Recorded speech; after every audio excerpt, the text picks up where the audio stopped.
Eh bien, bonjour à tous. Nous voici pour une nouvelle vidéo. Celle-ci concernera le rechargement du calibre 12 à balle, en calibre standard. En standard, c'est-à-dire pas en magnum. Pour ceci, nous avons des balles Calandi, 32 grammes.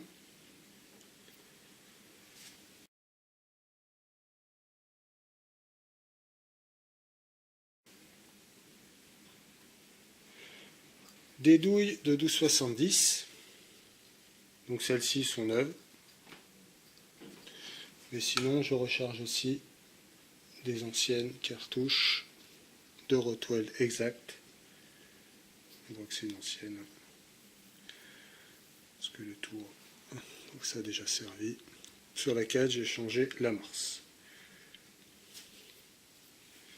Les deux sont en 12,70. Ce sont des douilles de 12,70, donc ce ne sera pas des munitions destinées à tirer à des vitesses supérieures à 450 mètres secondes.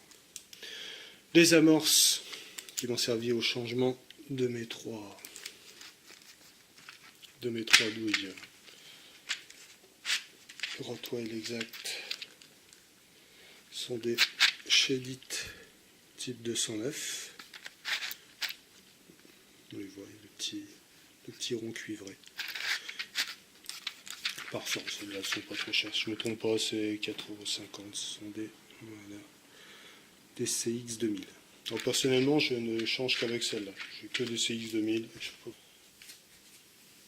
Donc en poudre, nous allons utiliser de la Vectan A0. Nous allons charger chaque douille avec 2 grammes 36 de poudre. Vous voyez, 2 grammes 36. Sur les autres, je ne sais pas si on verra bien, vu que le plastique, une fois qu'il a tiré, il change un peu de couleur. Il est caché par le culot en laiton. On voit bien la poudre au fond. La poudre arrive quasiment à ras. D'habitude, j'aime bien tirer avec des culots longs, mais là, je vais essayer avec celle-ci. Ce sont des culots courts, donc ça serait plus généralement pour tirer du plomb avec des charges assez légères, mais bon, cela devrait aller. Donc 2,36 g. Pourquoi 2,36 g? Parce que 2,36 g, en fait, cela permettrait d'atteindre des vitesses environ de 450 mètres secondes. Il est marqué 2,30 g sur le guide Vectan. Sur les tables que j'utilise moi régulièrement, ils mettent 36 grains, donc ça fait 2 grammes 365. C'est pour ça que je dis 2,36 g. Et cela en plus me permet d'essayer ma nouvelle balance de précision. Je voulais une balance de précision, pas spécialement pour le calibre 16, car celle-ci, nous allons le voir, si elle veut bien s'enclencher, millième de gramme. Les grammes et les 3 chiffres derrière. Alors honnêtement, je viens d'en recharger complètement 2 et j'ai redosé en poudre 6 autres. Là, je vais vous faire juste montrer celle-ci. On passe le petit godet, assez rapide. Le petit godet. Tac. Voici. 2,36 g.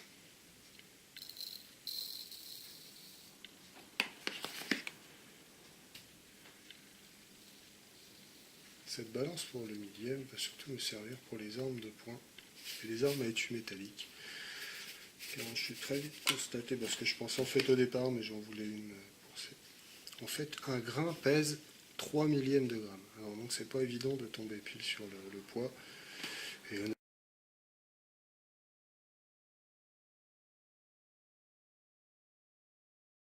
honnêtement, ça, si j'y arrivais de cette façon.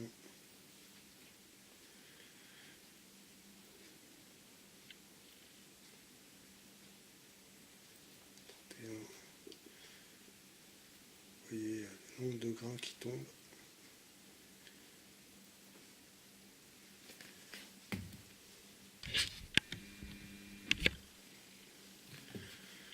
On arrive vraiment 50. Je fais tomber un grain. Hop, 3 grains. Donc 36,2 au lieu de 36 tout court pour les autres. Je les mets à chaque fois à 361, 362, pour qu'elles soient régulières.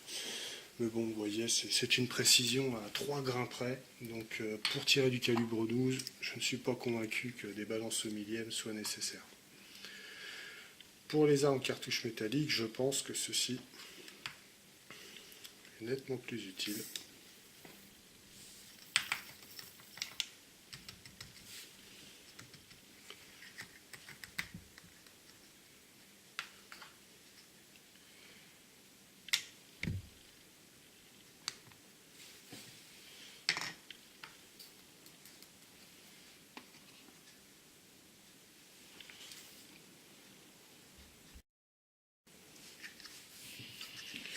Donc, nos 2,36 g,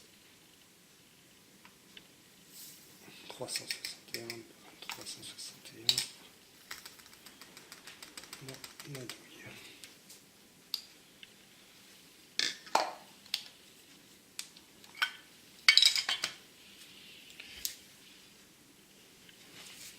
Donc effectivement, il y a juste à prendre.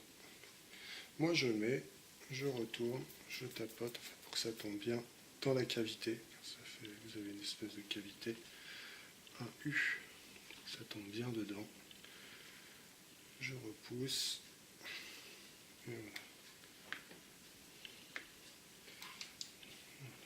Je la remets tout dans le carton, comme ça si elle tombe,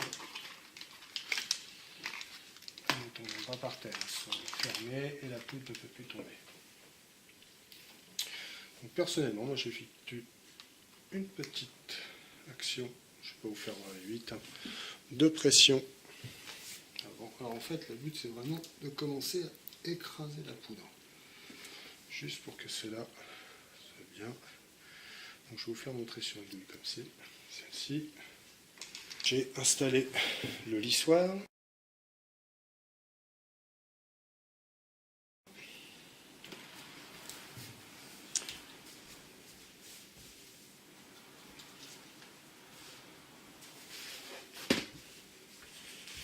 Que j'ai réglé en hauteur. Alors comment le régler en hauteur? Déjà je vais y mettre un petit coup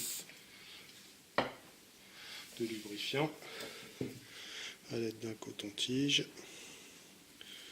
J'utilise du produit Wurtz, c'est encore assez gras. Un petit tour, un petit coup sur la bordure. Cela évite que le plastique accroche tout simplement quand vous allez sertir. Pour la régler, eh bien tout simplement, pour régler la hauteur d'enfoncement, vous prenez, alors donc celle-là c'est pour régler la grandeur d'enfoncement, vous prenez une douille, enfin une cartouche déjà rechargée, donc celle-là c'est une que j'ai fait moi, mais je vais vous la faire voir avec une rotoile exacte normale.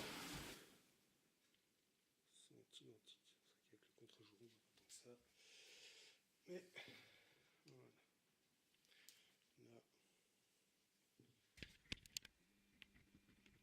nous voyons bien.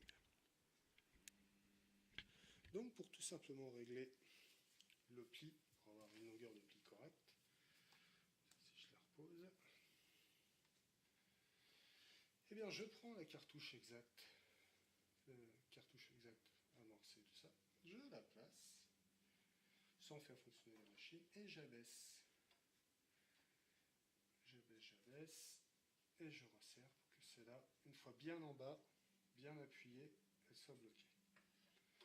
Moi, personnellement, je mets un petit rebord en liège pour que le liège protège cette zone-là, parce qu'il faut qu'il n'y ait rien de dur qui vienne taper l'amorce, sinon l'amorce va s'enflammer et la munition va faire ce pourquoi elle est faite. Ça va tirer tout seul.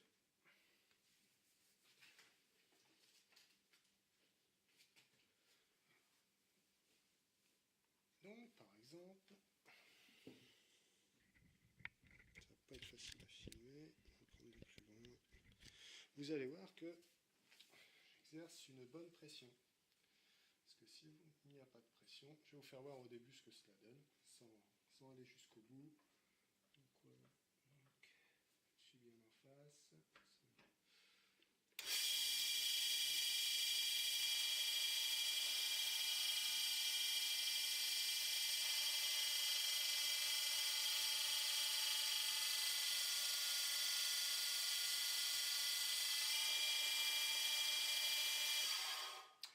Voici, donc plein de personnes, les 3/4 du temps, dès qu'elles sentent que le lissoir touche le haut de la balle, elles s'arrêtent, mais simplement que, comme vous le voyez, peut-être,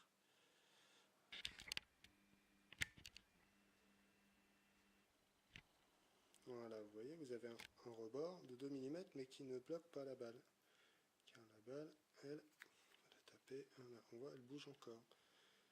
Donc là, il faut forcer pour que le rebord aille toucher le bas de la balle.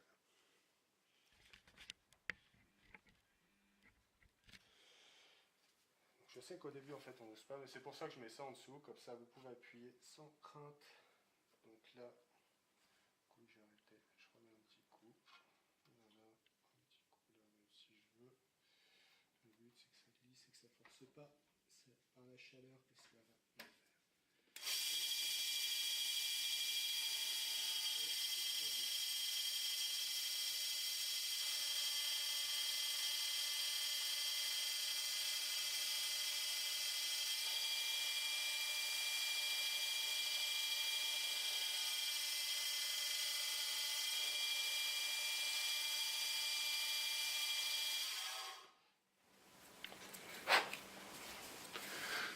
Là, vous voyez que le rebord, ici c'est nettement plus foncé, donc le rebord est venu toucher la lèvre de la balle, mais la pointe, je trouve, me ressort encore un tout petit peu. Donc je dévisse un petit peu ma hauteur pour que cela descende plus profondément. Donc cela aura pour principale action de redescendre le plastique tout en poussant la balle. Avant, hop, un petit coup d'écrasement pour être sûr.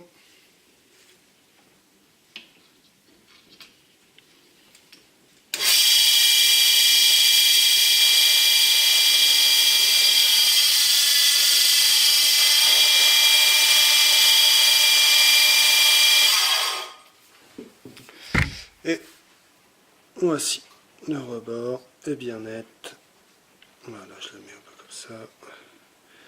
Vous pouvez toutes les mettre, cela ne changera rien. Ça ne fera pas de départ intempestif.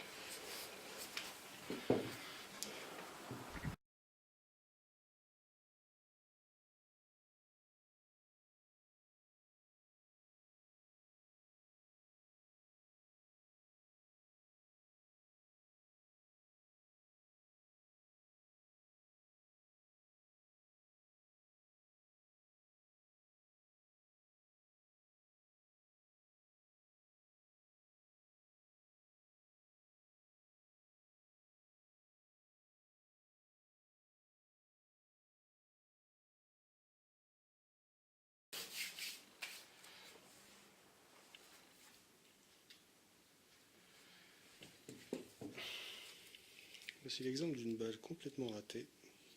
En fait, le lissoir s'est enclenché d'un côté et j'ai pas fait attention qu'il n'était pas enclenché de l'autre. Lors du serrage, une partie a été sertie et l'autre en fait s'est écartée. Donc la balle, là, la douille est bonne à être jetée. Ça va, ça coûte pas très cher ces douilles-là.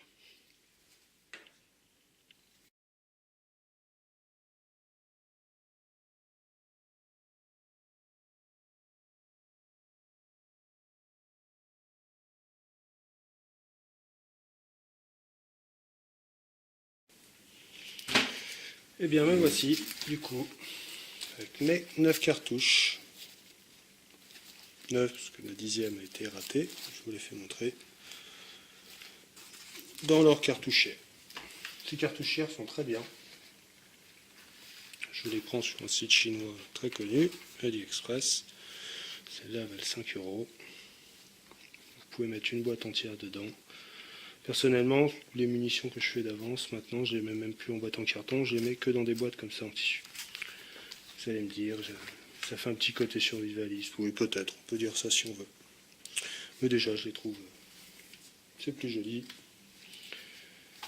C'est plus sécurisant, je pense. Eh bien, à bientôt pour de nouvelles vidéos. Au revoir.